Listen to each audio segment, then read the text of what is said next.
Segundo o livro de Moisés, chamado Êxodo, no capítulo 2, do verso 8 adiante, nos diz assim: Entre mentes se levantou um novo rei sobre o Egito, que não conhecera José. Ele disse ao seu povo: Eis que o povo dos filhos de Israel é mais numeroso e mais forte do que nós. Eia, usemos de astúcia para com ele, para que não se multiplique. Você pode até grifar isso aqui: não se multiplique. E seja o caso que, vindo a guerra, ele se ajunte com os nossos inimigos, peleje contra nós e saia da terra. E os egípcios puseram sobre eles feitores de obras, para os afligirem com as suas cargas. E os israelitas edificaram a Faraó as cidades celeiros, Pitom e Ramsés. Mas quanto mais os afligiam, o que acontecia? Tanto mais se multiplicavam e tanto mais se espalhavam, de maneira que se inquietavam por causa dos filhos de Israel. Então, os egípcios com tirania fizeram servir os filhos de Israel. Eles fizeram amargar a vida com dura servidão, escravidão, em barro e em tijolos, e com todo o trabalho no campo, com todo o serviço em que na tirania os serviam. O rei do Egito ordenou às parteiras hebreias, das quais uma se chamava Sifrá e a outra Puá, dizendo: Quando servirdes de parteiras às hebreias, examinai. Se for filho, matai-o, mas se for filha, que viva. As parteiras, porém, o quê? Temeram a Deus, e não fizeram como lhe ordenara o rei do Egito, antes deixaram viver os meninos. Então o rei do Egito chamou as parteiras e lhes disse: Por que fizestes isso e deixastes viver os meninos? Responderam as parteiras a Faraó: É que as mulheres hebreias não são como as egípcias, são vigorosas, e antes que lhes chegue a parteira, já deram à luz a seus filhos. E Deus fez bem às parteiras, e o povo que aumentou e se tornou muito forte. E porque as parteiras temeram a Deus, ele lhes constituiu família. Então ordenou o Faraó a todo o seu povo, dizendo: A todos os filhos que nascerem aos hebreus lançareis no Nilo, mas a todas as filhas deixareis viver. Só até aqui. Meus irmãos, esse texto vai iniciar nos informando a respeito de uma mudança importante que acontece ali no governo do Egito. Houve uma transição de governo e nós já estamos habituados a isso. A última transição de governo no nosso país não foi muito agradável, pelo menos para mais de um terço da população brasileira. Os hebreus rapidamente passaram de um status de prosperidade para uma vida de perseguição. Eles se tornaram alvo. Um grande alvo foi feito nas famílias hebreias. O que no passado foi um lugar promissor, a terra de Gósen, uma terra boa, uma terra farta, uma terra deleitosa. O que no passado foi um lugar promissor para se multiplicar e ser nação de Deus, cumprindo assim a promessa de Deus ali impetrada a Abraão e a toda a sua descendência. Aquele lugar se tornou literalmente casa de servidão. O texto sacrossanto nos fala que os egípcios fizeram questão dos hebreus terem uma vida amarga, aquele amargo na boca, uma vida difícil. Próximo de sua morte, lá no primeiro livro de Moisés, chamado Gênesis, no capítulo 50, verso 24, José diz o seguinte aos seus irmãos: Deus certamente vos visitará e vos fará subir desta terra para a terra que jurou dar a Abraão, Isaque e Jacó. E José fez com que os seus irmãos prometessem, seus filhos, prometessem levar os seus ossos de volta para Canaã. Ele não era para ser enterrado no Egito, mas era para ser enterrado em Canaã. E por algum tempo, Porque Canaã, irmãos, aquela terra das peregrinações, a terra prometida, nós sabemos que só havia um campo comprado por Abraão, que foi para enterrar Sara, o campo de Macpela. Ali era o único pedaço de chão que eles tinham na terra prometida. E José disse: olha, vocês vão levar os meus ossos para serem enterrados com os nossos antepassados, Abraão, Isaac, Jacó e toda a nossa origem. Eu quero ser enterrado na terra prometida e não no Egito. Não sou do Egito. Mas por algum tempo, a vida no Egito foi muito boa. A vida no Egito pode se revelar muito boa. Enquanto José governava, seus parentes desfrutavam de vários privilégios. Já ouviram falar daquela expressão, amigos do rei? Eles eram literalmente parentes do rei. Eles não eram meramente amigos, mas parentes do governador, não o rei do Egito. José era muito respeitado. E mesmo após a sua morte, os hebreus desfrutaram de um tempo de paz. Eles chegaram ali no Egito com um número de 70 pessoas. E eles desfrutaram de um tempo de paz de modo que se multiplicaram grandemente. Grandemente, de forma assustadora. De 70 pessoas, milhares de pessoas. Mas tudo mudou. Tudo mudou. Assim como o dia vira noite, a noite vira dia, governos passam, governos de esquerda, governos de direita, governos bons, governos ruins, tudo mudou. Uma nova dinastia chega ao poder, e quando se trata de política, irmãos, isso até nos nossos dias, como as coisas não mudam, né? O padrão continua. Quando se trata de política, basta apenas você conhecer as pessoas certas. Ter os contatos do governo. Nós já enfrentamos algumas situações. Eu me lembro de uma situação específica no ano passado, envolvendo uma das igrejas do nosso presbitério. Eu me lembro que nós estávamos reunidos com o conselho, e o conselho disse: pastor, nós não vamos retroceder na obra. Falei: pois é, se eu fosse pastor dessa igreja, eu derrubava. Eu quero estar longe do poder. Era uma obra que eles estavam fazendo e denunciaram a obra, foi um problema tremendo. E aí eu falei para eles: não vai ter jeito, vamos ter que acionar os nossos contatos do poder. Eu indiquei um contato.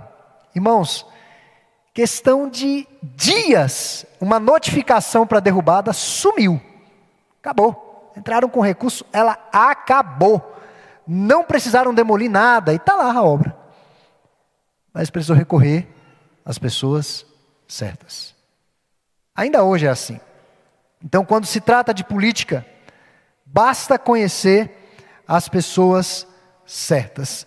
Lamentavelmente, o novo faraó, e aqui já vale um destaque que os irmãos vão perceber ao longo de toda a narrativa, e a dificuldade arqueológica de descobrirmos exatamente o tempo que o povo esteve no Egito, pela história do Egito, é que o nome de faraó não aparece aqui. Embora a Record tenha colocado Ramsés, né, eles gostam de dar aquela floreada, mas o nome dele não aparece aqui, porque faraó era um título, como governador, como presidente. Mas o texto bíblico, Moisés faz questão de se referir a ele como faraó ou rei do Egito, mas não tem o nome dele aqui. Mas esse novo faraó não conhecia José, e ele não estava tomado de nenhum senso de obrigação ou de responsabilidade para com a família de José. Primeiro, e daí ele resolve então atacar esse povo que estava se multiplicando, esses imigrantes indesejáveis. Aqui na história nós vemos a primeira perseguição a uma etnia. A primeira tentativa de abolir da terra um povo, a sua cultura. E nós vamos ver um pouco aqui, não tem como detalhar muito por conta do tempo do sermão, mas é um padrão diabólico que é seguido inclusive no século passado com Hitler, na tentativa de destruir os judeus. É o mesmo padrão de destruição. Um genocídio. Primeiro, os egípcios começaram a ter medo. Medo. No outro momento, eles começaram a odiar. Há uma grande diferença entre medo e ódio. Há uma grande diferença entre medo e ódio. Mas tudo começou com medo, depois o ódio. E esse desprezo dos egípcios está diretamente relacionado A oposição, e nós conseguimos perceber isso pelos estudos teológicos, a oposição do diabo aos planos e às promessas do Deus da aliança e do pacto. Vejam que Gênesis capítulo 1, verso 28, Deus diz ao primeiro casal: crescei-vos e multiplicai-vos, espalhai-vos pela terra, crescei-vos e multiplicai-vos. Nós vemos no projeto de Babel uma tentativa de não haver esse espalhar-se por sobre a terra. E mais uma vez, o diabo atentando, instrumentalizando um poderoso governador para que o povo de Deus não se multiplique. Nós sabemos que aqui está em jogo o nascimento do Messias, do Redentor. E não é à toa, não pasme de Herodes ter matado tantas crianças. Não pasme, não pasme. O diabo não tem escrúpulos para ir de encontro àquilo que Deus tem como plano redentivo. Ele não tem escrúpulos. Ele não está satisfeito em destruir, em matar, mas ele quer destruir, abolir. Ele está resistindo aos planos de Deus, isso até hoje. Então nós vamos falar sobre algumas realidades que essa passagem bíblica nos mostra. A primeira delas, a escravidão do povo de Deus. Do verso 9 até o verso 14 nós vemos isso. A semelhança dos maiores ditadores da história, o novo governador do Egito era um homem inseguro e um homem paranoico. A população de imigrantes se tornou tão numerosa que ameaçava a estabilidade do governo egípcio. E a despeito do seu poderio militar, irmãos, o Egito estava a passos largos em termos tecnológicos, em termos militares, do que aqueles hebreus que estavam vivendo no deserto. Eles estavam a passos largos com as suas tecnologias. Até hoje nos espanta algumas obras, como as pirâmides no Egito. Nos espanta. Grandes pedras, cirurgicamente cortadas, encaixadas de uma maneira muito impressionante. Então havia muita tecnologia no Egito. Talvez não de chips, não de celulares, mas de construção sim. Muita tecnologia ali embarcada naquela nação. E eles temiam um povo praticamente rural, que vivia da terra, que vivia do gado, um povo pacífico, porque até então os hebreus não eram guerreiros reconhecidos. Isso vai se desenrolar ao longo da história do povo de Israel. Os israelenses na nossa atualidade hoje têm sim tecnologia, estratégia bélica e um exército de dar inveja a muitos no mundo. E não é um exército muito grande não, mas naquele tempo não tinha isso. Encontraram uma solução para dois problemas: a grande população de imigrantes, como diminuir essa população, e a falta de mão de obra, que vai aparecer no verso 11, para os grandes empreendimentos da construção civil. Sendo subjugados à escravidão, os israelitas seriam praticamente incapazes de se organizar numa rebelião, porque seriam expostos a extenuantes trabalhos durante o dia e talvez até a noite. Eles não teriam condições de se articular numa rebelião. O benefício adicional: a construção de duas grandes cidades, Pitom, a cidade que foi erigida em homenagem aos deuses egípcios, e Ramsés, que posteriormente se tornou a residência oficial dos faraós. Então os hebreus construíram essas cidades.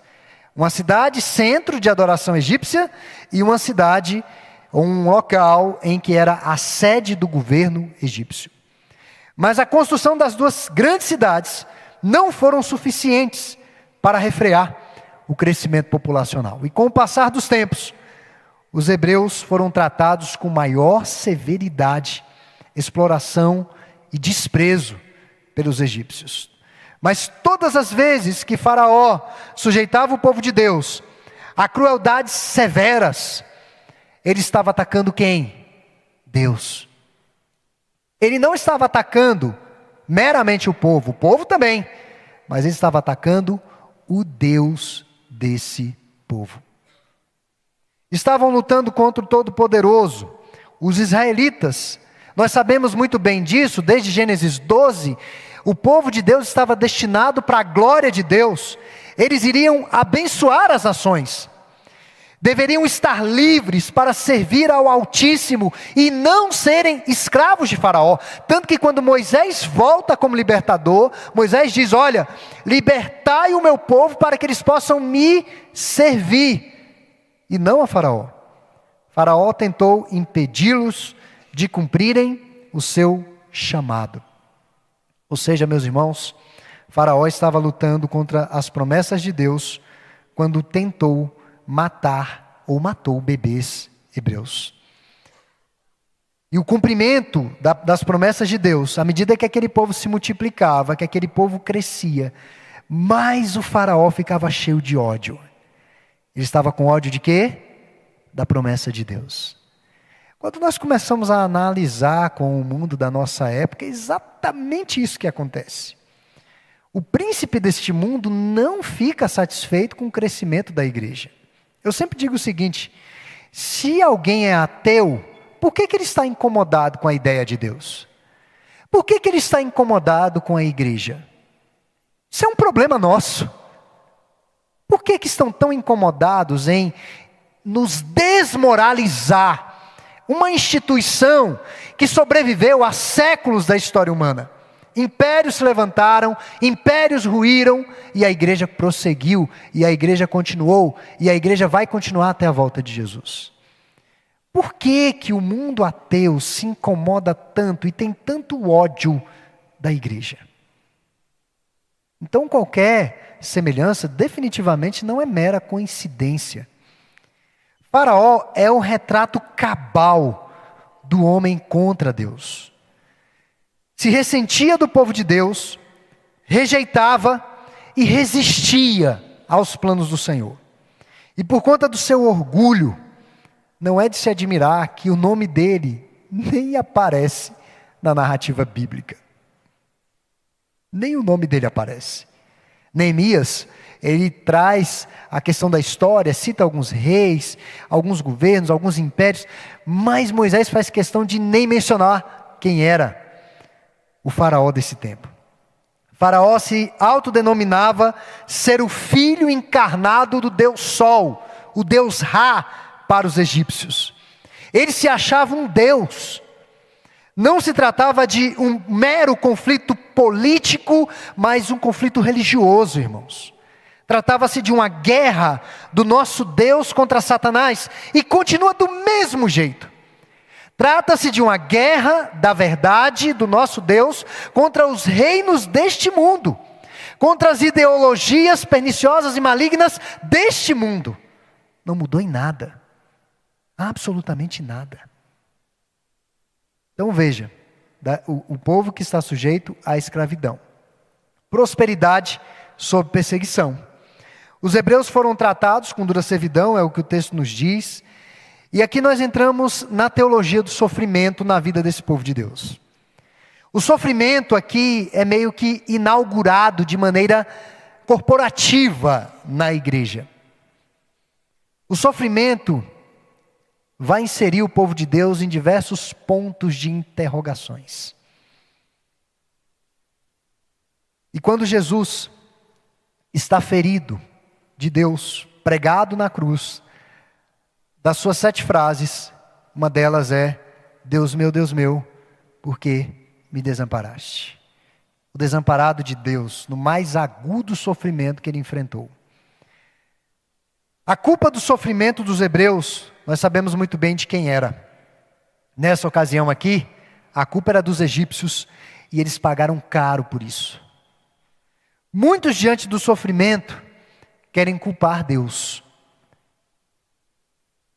O sofrimento, em última instância, irmãos, é resultado das iniquidades humanas. Guarde isso no seu coração para o dia mau.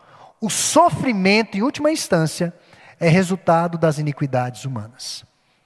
Um assalto é feito não porque Deus quis, mas porque alguém com coração mau, que não respeita o que é do outro, quer roubar com violência o que é do outro. Por isso que existe o ladrão. Não é porque Deus quis, mas é porque alguém quis fazer isso, deliberadamente. O sofrimento é sempre resultante das iniquidades humanas. Mas isso não significa que o sofrimento dos hebreus fugia em absoluto ao controle do Senhor. Deus os enviou para o Egito e Deus permitiu que isso acontecesse, com essa transição de governo. Mas quanto mais eram atormentados, é o que diz o verso 12, quanto mais eram atormentados, o que acontecia? Mais esse povo se multiplicava. Mais esse povo correspondia ao propósito divino. Ao estarem escravizados, esse povo se uniu em torno da sua identidade como povo de Deus. Se o Egito, irmãos, lhes fosse simpático, certamente eles teriam sido engolidos pela cultura egípcia. Os egípcios eram muito mais sofisticados. Eles tinham muito mais etiqueta. Eles tinham mais deuses. Eles tinham mais tecnologia. Era um povo chique. Era um povo que estava dominando. Meus irmãos, a gente sempre brinca que dificilmente tem uma pessoa no nosso país, eu não sei em outro no nosso país, que diz assim: eu quero ir para Cuba e construir a minha vida em Cuba. Eu nunca vi. Estou estudando, estou me preparando, e eu vou para Cuba e lá eu vou fazer a minha vida. Vou levar minha mulher, meus filhos e lá eu vou fazer a minha vida. Não, irmãos. As pessoas que têm a pretensão de, elas querem ir para grandes nações. Nações sofisticadas, com tecnologia, com grandes construções. Ou elas vão para a Europa, ou elas vão para o norte da América. Elas não vão para países atrasados. Meus irmãos, o povo de Deus já estava no Egito, numa terra muito boa, no lago sul do Egito. O que mais que eles poderiam desejar? O que mais que eles poderiam querer? Mas eles eram o povo de Deus. Quanto mais Faraó fazia esse povo sofrer, mais Deus triunfava. Ainda no final deste capítulo, o verso 20, ele encerra assim, com esse povo crescendo. O povo estava crescendo, atendendo ao chamado de Deus. E esse padrão de crescimento pelo sofrimento se mantém em muitos relatos da história da igreja. As primeiras pregações na Judéia causaram grande alvoroço e perseguição, de modo que os cristãos foram dispersos. Mas essa dispersão se deu com eles pregando o evangelho. Aqueles que tentavam perseguir para abafar, para desarticular a igreja, o tiro saiu pela culatra, porque multiplicaram a pregação do evangelho. Eles poderiam estar concentrados em Jerusalém, num templo, num local, mas esse povo teve uma diáspora, eles começaram a pregar por todo mundo conhecido da época. E o evangelho se expandiu, de modo que Atos 9:31, depois de um período de grande perseguição, diz que a igreja já desfrutava de um momento de paz. E Atos 9:31, o doutor Lucas traz uma síntese do que estava acontecendo com a igreja. Ele diz: olha, a igreja desfrutava de um momento de paz e tudo mais, e ela se multiplicava. Ela se multiplicava. Esse padrão da multiplicação, irmãos, ele é percebido na igreja ao longo dos séculos e pelo sofrimento. Quanto mais tentarem destruir a igreja, mais Deus vai levantar os seus arautos. Quanto mais tentarem corromper a igreja, Deus vai levantar o remanescente fiel. Quanto mais tentarem destruir. Na China comunista, há muitas igrejas resistindo a um regime anti-Deus. Pode ter certeza, essa igreja é indestrutível. Deus permitiu que o seu povo sofresse, para que eles percebessem a necessidade de salvação. Se os israelitas não tivessem sido subjugados, eles certamente não desejariam sair do Egito, irmãos. Quem vai querer sair do Egito e voltar para Canaã, passar por um deserto, construir uma cidade, enfrentar um povo gigante? Você está louco? Não, que ideia louca é essa? O Egito é bom demais. Vamos ficar por aqui, a vida está muito boa, está muito sossegada, há muito luxo, há muito conforto. E hoje em dia nós ainda vemos crentes assim, crentes que não entenderam e crentes que definitivamente não querem dizer Maranata. Ora vem Senhor Jesus. Eles não querem Maranata. Você sabe por quê? Porque o Egito está muito bom. Está muito bom. Está muito confortável. Muito confortável. Eles estão querendo trocar as mansões celestiais, a Jerusalém celestial, pela casa que eles têm aqui na terra. Estão querendo trocar a vida que Deus tem pela vida que eles têm aqui na terra. Foi necessário, o sofrimento se fez necessário, para que o povo tivesse a necessidade de salvação. Tanto que o título atribuído a Moisés é libertador. Libertador. Como que eles iriam querer ser libertos se eles eram amigos do rei? O Egito não é a terra prometida. Essa é a mensagem do sermão dessa noite. Você esquecer de tudo que eu falei aqui, o Egito não é a terra prometida. Era o único lugar que aquela geração conhecia. Era o Egito. Foi necessário sofrerem para clamarem por libertação. Charles Spurgeon, grande pregador do século XIX, ele disse o seguinte: para romper as amarras que prendiam o seu povo no Egito, Deus usou a faca afiada da aflição para tirar as amarras. O sofrimento nos compele a buscar o nosso Deus. Se não tivermos problemas ao longo da nossa peregrinação, nós não ansiaremos o céu. Não ansiaremos, irmãos. Pode ter certeza que não. Não ansiaremos. E é algo que nós deveríamos aplicar na criação dos nossos filhos. Porque eu tenho certeza que muitos da minha geração, da década de 80, 70, 80, tiveram muitas privações. E no afã de proteger os nossos filhos, além de colocá-los dentro de uma bolha, nós damos tudo o que eles querem. E eles não valorizam. Eles têm que passar algumas privações. Eles têm que passar alguns apertos. Eles precisam passar por isso. É necessário que eles passem por isso. Meus irmãos, essa é a pedagogia de Deus. Aqui não é a plenitude. Não existe plenitude nessa vida. O sofrimento nos lembra quem nos salvou, o que gera gratidão em nossos corações. O êxodo foi intencionado para ser lembrado, como diz Deuteronômio 26, 5 a 8. Olha, vocês vão estabelecer a festa da Páscoa, que significa libertação, e pelo menos uma vez ao ano, nessa festa, vocês vão lembrar do que Deus fez. Que foi Deus quem libertou vocês do Egito e trouxe vocês para essa terra, para esse lugar espaçoso. Isso deve ser lembrado com gratidão. O propósito de Deus para o nosso sofrimento é sempre a redenção.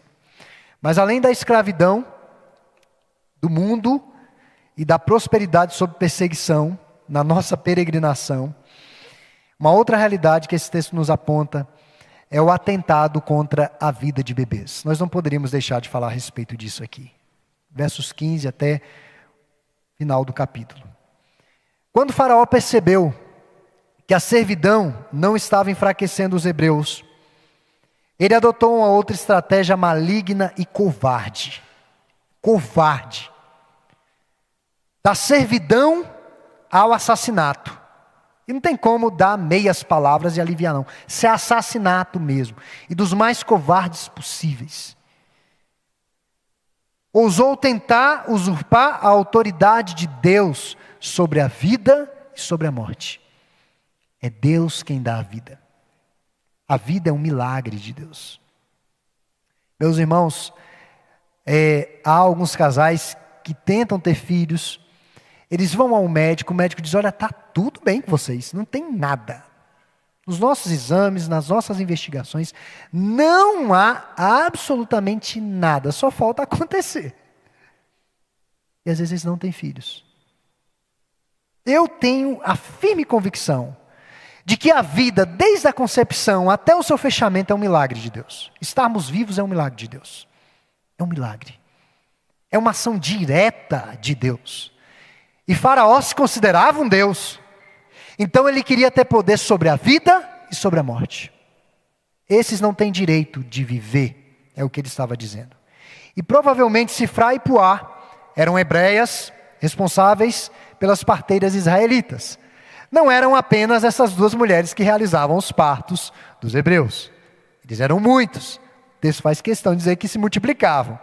Então elas não teriam nem vida, né? Hoje quem trabalha na área médica já tem uma dificuldade com os plantões. E se for atender tudo, nem vive. Come no hospital, entre uma cirurgia, entre um procedimento e praticamente não tem vida. Imagina naquela época, 2 mulheres para acompanharem, essas mulheres estavam ficando grávidas direto e tendo filho quase que diariamente.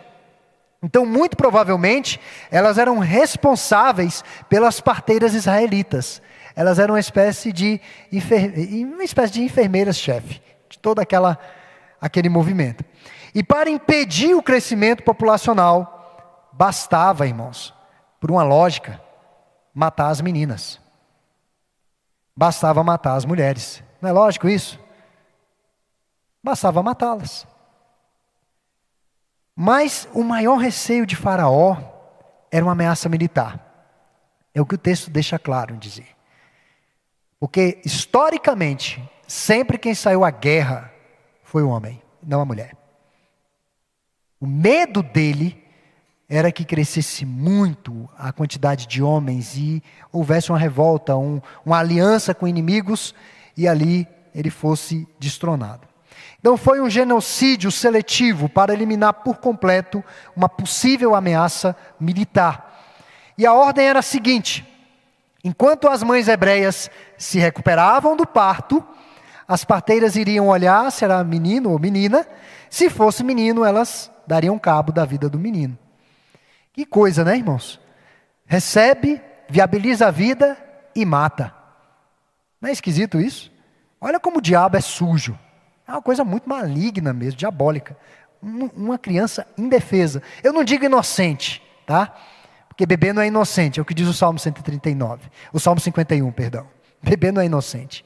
Mas é um ser indefeso. Faraó deu uma ordem contra a vida e contra a ordem criacional estabelecida por Deus. Gênesis 1:28, crescei-vos e multiplicai-vos. É o que Deus disse, e é o que está programado, e é o que está acontecendo, e é o que vai acontecer até a volta de Jesus. Faraó era definitivamente a semente da serpente, perseguindo o filho da mulher que esmagaria a cabeça da serpente. Faraó inaugura, irmãos, os horrores do anticristo na história. Perseguidor do descendente da mulher. E são vários exemplos, como a China comunista, com a política de um filho por família. Isso não é um propósito de Deus, um controle populacional de um filho por família. Onde que está isso na Bíblia? Isso não está na Bíblia. Aqui no Ocidente, aborto como uma possibilidade legítima. Legítima. E isso está avançando. Não pasmem se isso for legalizado. Está avançando. Isso não é uma possibilidade legítima e bíblica. Definitivamente não. Aí tem aqueles crentes que dizem, se foi estuprado e não sei o quê. Irmãos, isso é uma exceção da exceção. E até mesmo nesses casos carece de um acompanhamento. Porque não se pode sacrificar uma vida pelo pecado do outro. Não se pode. E é a exceção da exceção. São vários exemplos. As estratégias de Faraó estão diretamente ligadas ao padrão diabólico: escravidão e morte. Escravidão e morte. E a Bíblia diz que se o Filho vos libertar, verdadeiramente sereis livres da escravidão do pecado e privados da morte eterna. Isso é o Evangelho. Os irmãos verem como o livro de Êxodo dá sentido ao Evangelho de Cristo. Essas parteiras são 2 grandes mulheres das Escrituras. Porque não é tão simples, irmãos, até mesmo em nossos dias, lutar contra um sistema diabólico. E muitas vezes num sermão noturno, no culto solene, nós pastores, eu falo nós, que acredito que os demais também que aqui pregam, tem aquele cuidado de estar pisando em ovos quando nós vamos tratar de certos assuntos dentro da nossa igreja. Porque se vai para o ar, o sistema pode arremeter contra a igreja.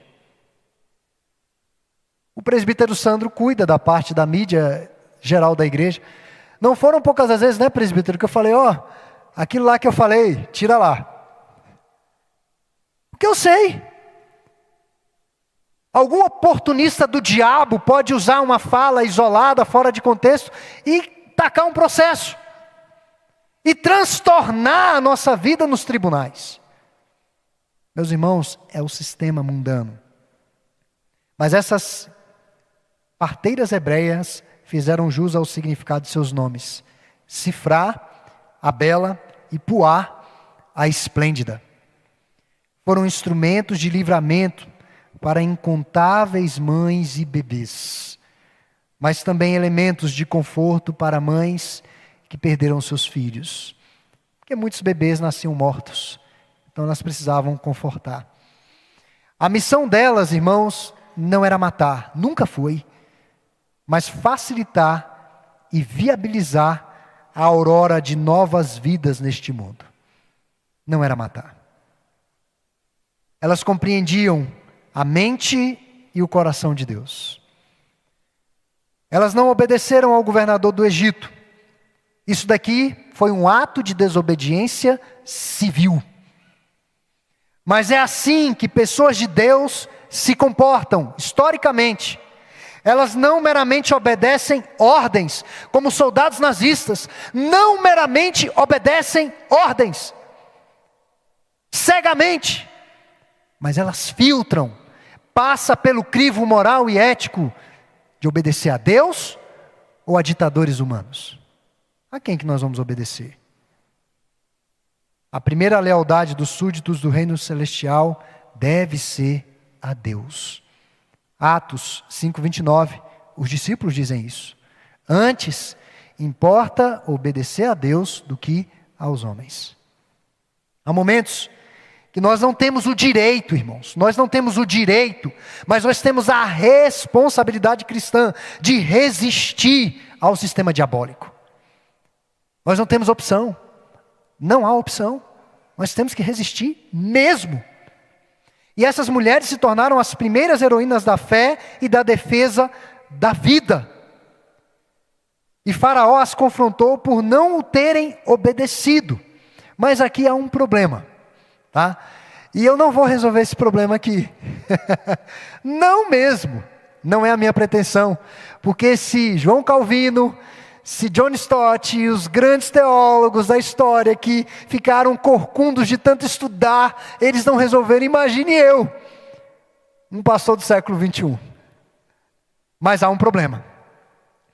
A resposta delas a Faraó nos coloca diante de um dilema ético e moral que não está completamente solucionado, tá? E a minha conclusão é mais ou menos igual à do Chicó. Eu não sei, eu só sei que foi assim, tá? É a minha conclusão no final. Porque o fechamento é que aquelas mulheres foram abençoadas por Deus, elas tiveram família e o povo continuou a se multiplicar, tá? Eu não sei, eu só sei que foi assim. Mas, falando um pouco a respeito disso, a indagação que é feita é a seguinte: mas pastor, essas mulheres não mentiram dizendo que as mulheres hebreias eram mais fortes que as mulheres egípcias? Elas não vieram com uma mentirinha ali? Segundo elas, quando as parteiras chegavam, os bebês já haviam nascido, e as mães já estavam de pé, absolutamente recuperadas, coradas, cuidando, lavando a criança, lavando a casa. Então não havia necessidade de parteira. Elas tinham os filhos sozinhas. Basicamente isso que elas disseram. E eu quero deixar claro, irmãos, que os fins não justificam os meios, tá? Definitivamente não. Poderiam ser enquadradas no Israel, ou talvez até no Egito, nas leis do Egito, como um falso testemunho contra o próximo. Seria o máximo que elas chegariam ali no Israel. Mas Faraó era um homem que matava pessoas indefesas. E Faraó definitivamente não tinha direito a toda a verdade. É um dos pontos que os teólogos se debatem. Ele não tinha direito a toda a verdade. Você não precisa dizer para o ladrão qual é a senha da sua casa. Você não precisa dizer para o ladrão que você vai viajar 30 dias. Você não precisa dizer. Você não precisa dizer para o ladrão que você vem à igreja e coloca a chave debaixo do tapete. Acho que ninguém aqui faz isso, né? Senão já vão saber. Você não precisa dizer. Ele não tinha direito à verdade. Aqui não se trata de um falso testemunho contra o próximo, porque elas não prejudicaram a imagem de ninguém. Tá? Então não se enquadra nisso. Há comentaristas que defendem que essas parteiras disseram algo tão absurdo, é a linha que eu vou, tá? Eu não pretendo resolver essa questão, eu só sei que foi assim, tá? Mas há comentaristas mais ponderados por conta dos resultados que dizem que essas mulheres disseram algo tão absurdo que não se enquadra em mentira. Porque como que uma mulher está ali tendo dores de parto e tantas mulheres, muitas, praticamente de uma etnia inteira, essas mulheres tinham dores de parto, elas ganhavam seus bebês e já estavam bem, todas elas. Não, irmãos, isso não é possível. Isso não é viável. Então, muitos comentaristas vão defender que não se enquadraria numa mentira, mas numa zombaria contra Faraó. É o que muitos vão caminhar. Então, outros vão mais longe, diz que seria uma corajosa confissão de fé, que elas, em outras palavras, estão dizendo, olha, nós não te obedecemos. Nós não te obedecemos. Tanto que a estratégia de Faraó para atacar os infantes do sexo masculino foi o quê? Levantar outras parteiras? Não. Bebês no Rio Nilo. Ele muda a estratégia. Não dava para usar as parteiras. Acho que ele caiu em si. Essas mulheres estão ali recebendo uma luta tremenda para nascer um bebê e vão matar o bebê. Não tem nem lógica.